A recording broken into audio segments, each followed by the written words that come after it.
할렐루야! 오늘도 예배로 하루를 시작하시는 모든 성도님들을 주님의 이름으로 환영하고 축복합니다. 이 시간에 먼저 찬송가로 주님 앞에 나가겠습니다. 찬송가는 314장 내 구주 예수를 더욱 사랑, 함께 찬송하시겠습니다.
기도하시겠습니다. 여호와 하나님, 너무나도 감사합니다. 오늘도 하나님께서 우리에게 복된 하루를 허락하여 주시고 무엇보다도 주 안에서 먼저 예배 올려드림으로써 우리가 함께 말씀과 찬양과 기도로 주님을 기억하며 나아가게 해주신 것 너무나도 큰 감사를 드립니다.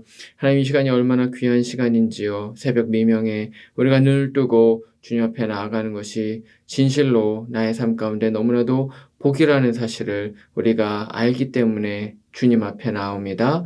하나님, 이 자리에서 함께 예배 올려드리는 모든 성도님들 위해 주님의 놀라운 은혜, 무엇보다도 성령의 함께 하심이 있는 귀하고 축복된 그러한 예배 시간 되게 하여 주시옵소서. 감사하며 거룩하신 예수님의 이름으로 기도합니다. 아멘.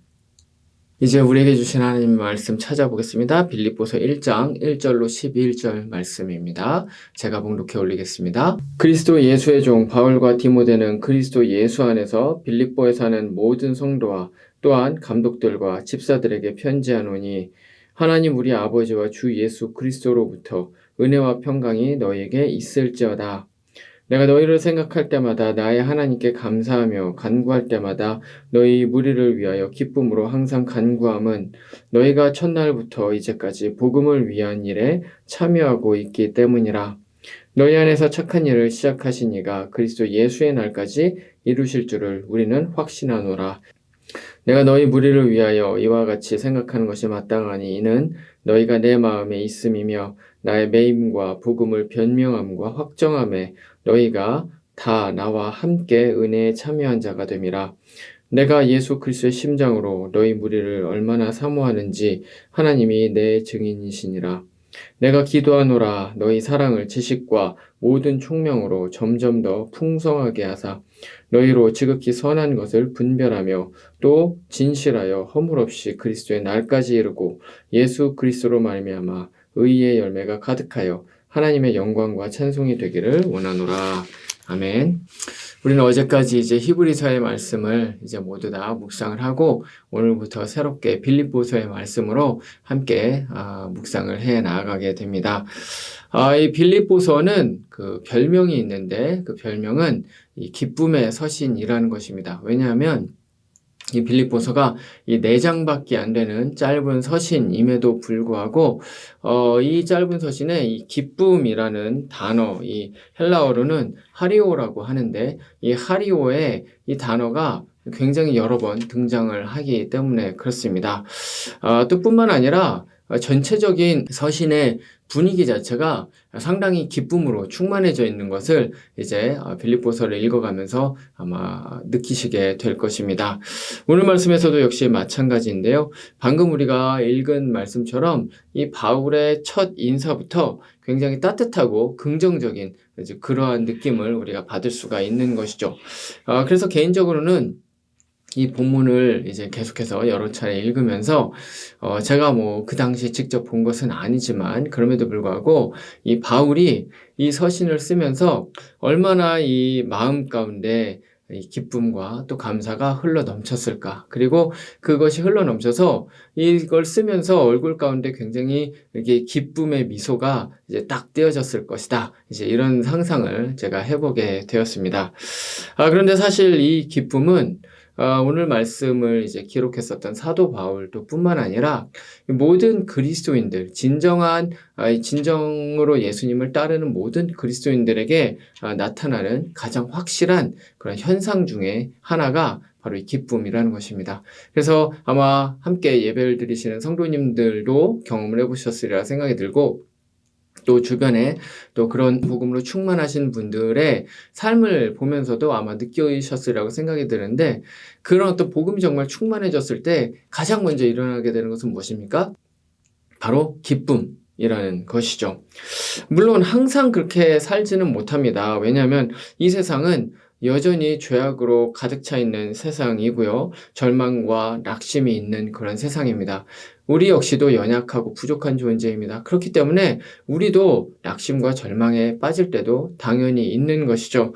하지만 그럼에도 불구하고 이 믿지 않는 사람들이 봤을 때 도무지 이해할 수 없는 그 기쁨을 누리면서 사는 사람들이 바로 그리스도인이라는 것입니다. 왜냐하면 이 그리스도인은 기뻐할 수 없는 그러한 어떤 상황들, 일반적인 상황들, 특히 이제 믿지 않는 사람들이 봤을 때는 도저히 저 사람은 기뻐할 수가 없을 텐데 라는 그러한 상황 가운데서도 기뻐할 수 있는 사람들이 바로 그리스도인들이기 때문에 그렇습니다.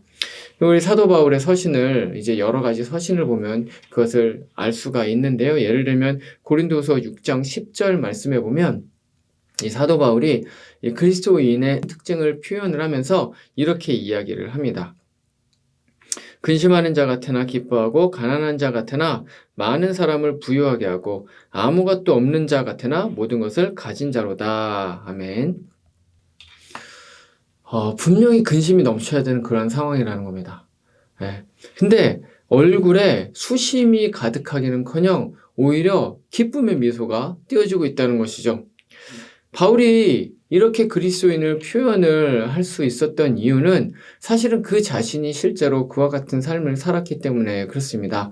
그래서 고린도후서 12장 10절 말씀을 보면 자신의 삶의 여정을 이제 설명을 하는 그 부분이 기록이 되어 있는데 거기서 이렇게 이야기를 합니다.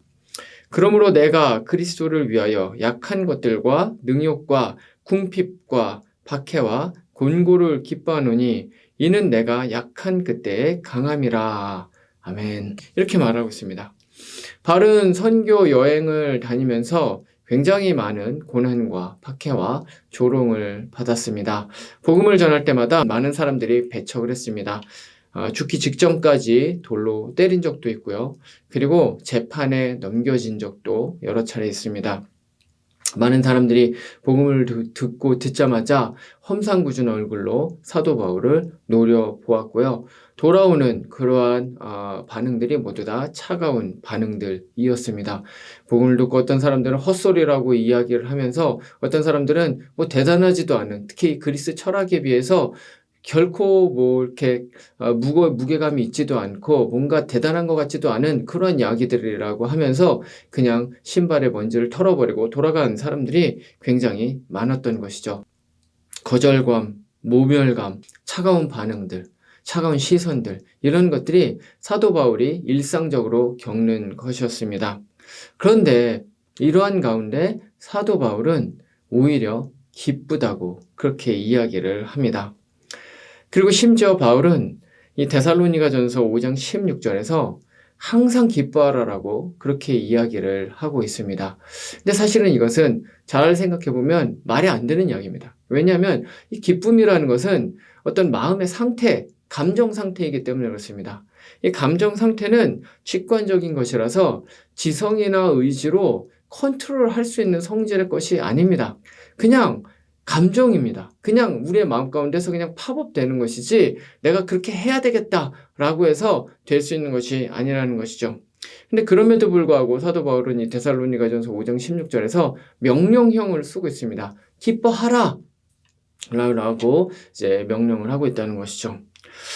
그러면 질문은 이것입니다. 바울은 어떻게 이런 말을 담대하게 할 수 있었을까요? 또 뿐만 아니라 어떻게 사도 바울은 또 그런 삶을 실제로 살 수 있었을까요? 기독교가 초긍정의 종교라서 그럴 수 있었을까요? 아니면 다른 어떤 종교들처럼 마인드 컨트롤하고 자기 마음을 절제하고 이런 것이 가능했기 때문에 이렇게 이야기를 하는 것일까요? 아니면 요즘 많은 사람들이 하는 것처럼 막 웃을 일이 없음에도 불구하고 웃어야지 건강해진다. 어떤 뭐 이런 웃음 치료법, 뭐 이제 긍정의 힘, 뭐 이제 이런 것들을 알아서 이런 얘기를 하고 이런 삶을 살기 위해서 부단히 노력을 했었던 것일까요?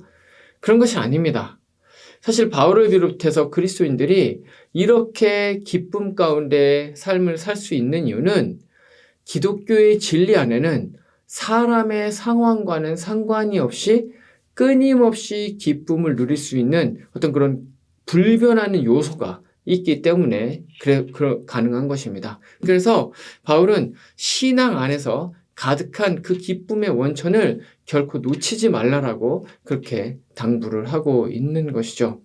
자, 그러면 그 변하지 않는 그 기쁨의 원천, 우리의 상황과 관련 없이 늘 붙잡을 수 있는 그 기쁨의 원천, 그것이 무엇일까요? 뭐 여러 가지 이유가 있지만 그것을 이제 가장 크게 두 가지로 나눠볼 수가 있는데요. 첫 번째는 바로 하나님 덕분입니다. 내가 어떤 상황에 있든지 간에 어떤 어려움 가운데 있든지 간에 예를 들면 뭐 사업이 뭐 안 좋아지든지 사업이 망하든지 부도가 나든지 아니면 중병에 걸리든지 아니면 사람들과의 관계가 안 좋아지든지 배신을 당하든지 하여튼 그 위에 어떤 더한 일을 겪는다고 하더라도 나를 사랑하는 하나님이 살아계시고 여전히 나의 삶을 인도하고 계신다는 바로 그 사실 자체는 결코 변화되지 않는 것이죠. 그것은 불변하는 것입니다. 그렇기 때문에 이 우리의 그런 어떤 기쁨의 원천을 우리의 어떤 상황에 두지 않고 우리의 주인이신 바로 그 하나님께 돌리기만 한다면 우리는 흔들리지 않고 사라지지 않는 영원한 기쁨을 얻을 수가 있다는 것이죠. 이것이 바로 첫 번째 우리가 어떤 상황 가운데서도 기뻐할 수 있는 이유입니다. 두 번째로는요. 이 부분이 사실 이제 오늘의 말씀에서 강조되어 있는 부분인데 오늘 말씀에 기록되어 있는 이 부분이 뭐냐면 바로 믿음의 동역자들 덕분에 우리는 기뻐할 수 있다는 것입니다. 그리스도 안에서 한 몸을 이룬 형제와 자매들 덕분에 바로 우리가 기쁨이 충만해질 수 있다는 것이죠. 아까 이미 말씀드렸던 것처럼 이 빌립보서의 말씀은 기쁨의 서신입니다. 하지만 그럼에도 불구하고 사실은 이게 어떤 좋은 상황 가운데서 사도 바울이 쓴 것은 결코 아니었습니다.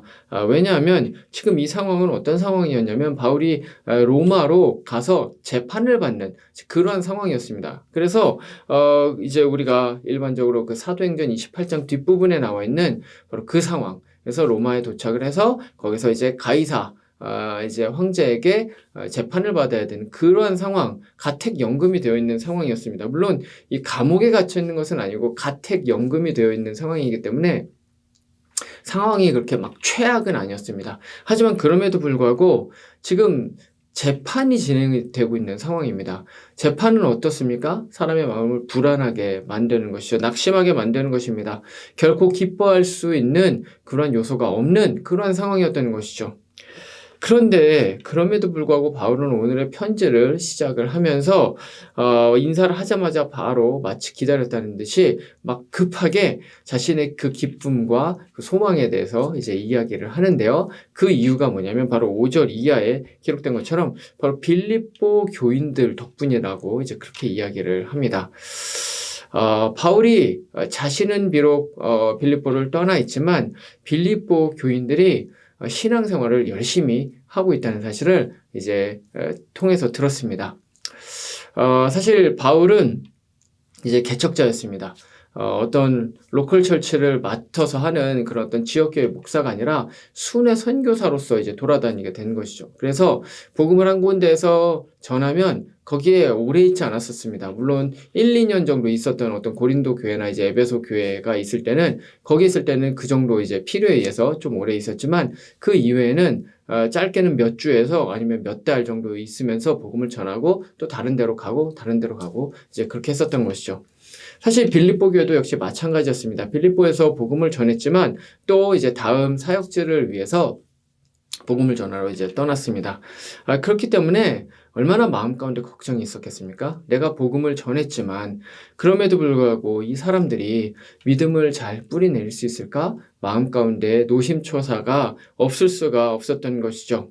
그런데 너무나도 다행히 이 빌립보 교인들이 그 복음의 씨앗이 잘 풍성하게 이제 뿌리내려서 열매를 맺고 있는 그런 모습을 전해 듣게 된 것입니다.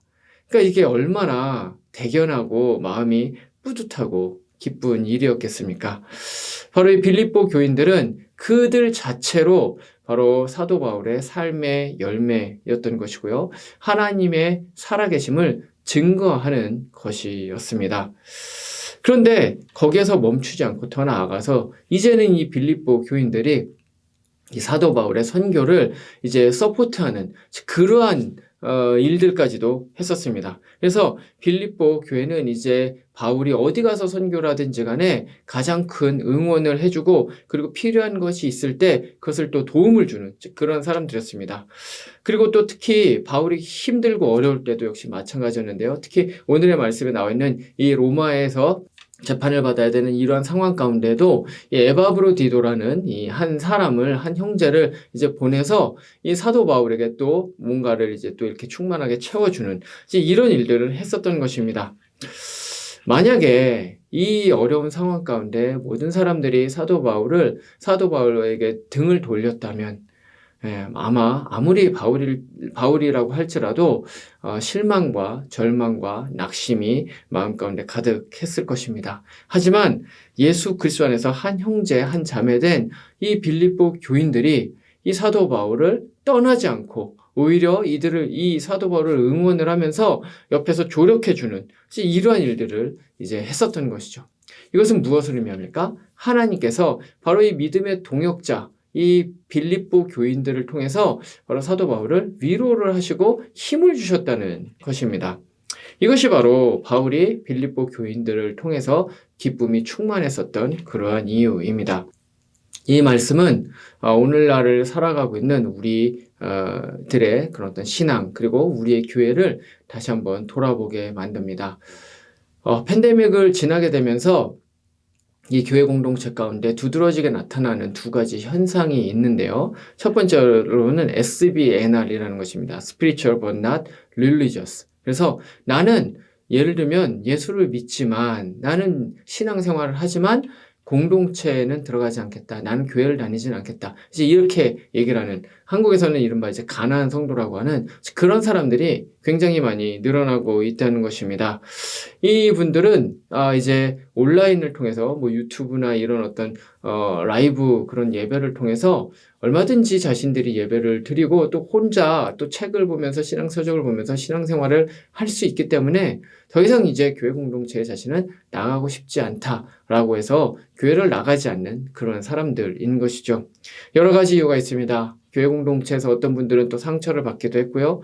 또 어떤 분들은 사람들하고 일일이 부대끼는 것도 마음 가운데 힘든 분들이 있을 수가 있죠. 아니면 집에서 혼자 드리는 예배가 또 편해지기도 했고 또 그것이 또 시간을 아끼는 그런 일이기 때문에 그냥 팬데믹을 지난 이후에도 온라인 예배로 드리는 그런 분들도 이제 계시는 것입니다. 확실한 것은 이분들은 모두 다 공통적으로 공동체로부터는 멀어지고 있다는 것입니다. 또 한 가지 현상은 loneliness in church라는 것입니다. 교회 안에서 일어나고 있는 어떤 고독, 외로움이라는 이제 그런 것인데요.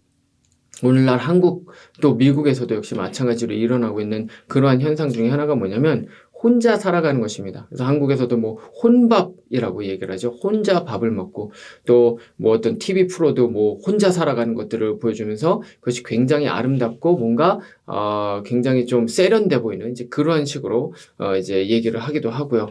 또 독거 홀로 살아가는 사람들의 비중 1인 가구의 비중이 뭐 한국도 마찬가지고 미국도 마찬가지로 계속해서 늘어나고 있는 것입니다. 근데 그렇게 되면서 나타나게 되는 현상이 바로 외로움입니다. 외로움이 사라지지 않는다는 것이죠. 그래서 이것이 굉장히 이슈가 커지고 있고 사회적으로 심지어는 질병으로 이제 지정을 할 정도로 외로움이 이제 굉장히 큰 이슈가 사회적 이슈가 되고 있습니다. 근데 너무나도 안타까운 것은 교회 안에도 이런 이슈가 존재한다는 것이죠. 교회 안에 다니지만 교회 공동체에 있지만 여전히 그 가운데서 외로움을 느끼고 있는 사람들이 굉장히 많아지고 있다는 것입니다. 이 두 가지 현상이 보여주는 것은 무엇일까요?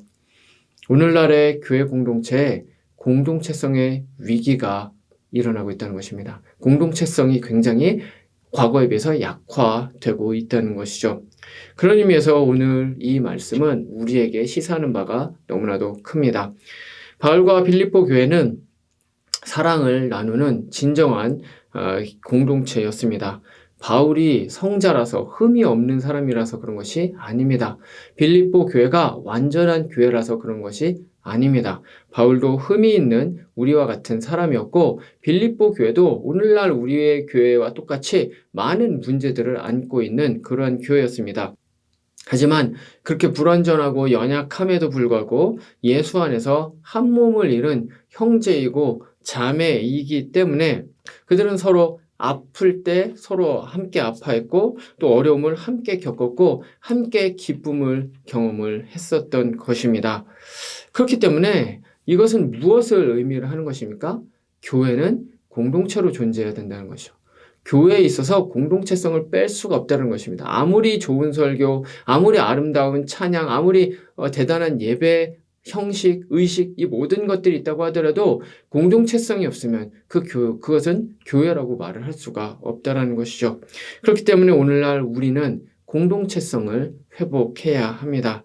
그러기 위해서 우리는 예수님께서 우리에게 주신 가장 중요한 세 계명, 서로 사랑하라라는 말의 그 의미를 우리는 늘 마음 가운데 품고 있어야 됩니다. 사랑은 혼자 할 수 없습니다.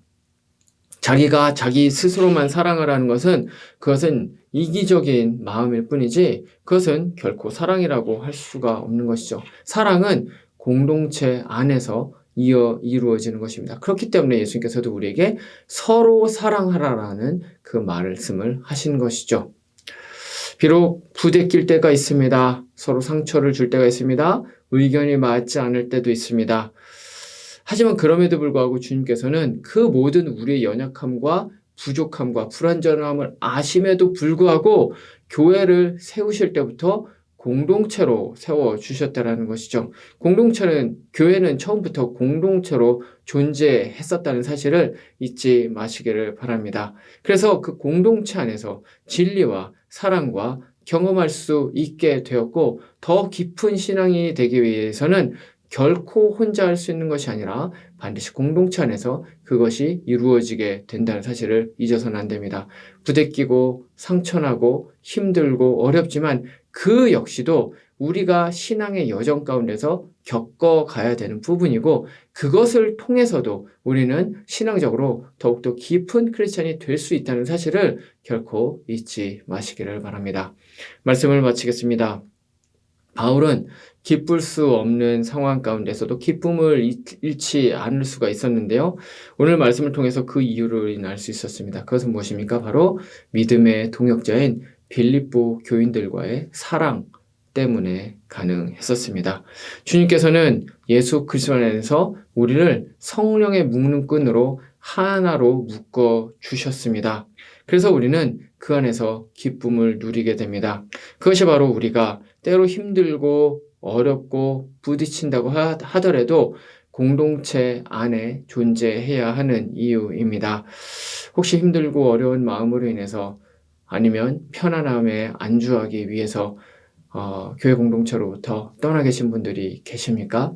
주님께서 오늘의 말씀을 통해서 우리에게 주시는 바로 기쁨의 참 소망, 이 그리스도인이 가지고 있는 이 진정한 기쁨 안에 바로 공동체성이 있다는 바로 이 말씀을 마음 가운데 새기실 수 있는 우리 모든 성도님들 되시기를 말씀으로 축원드립니다. 기도하시겠습니다.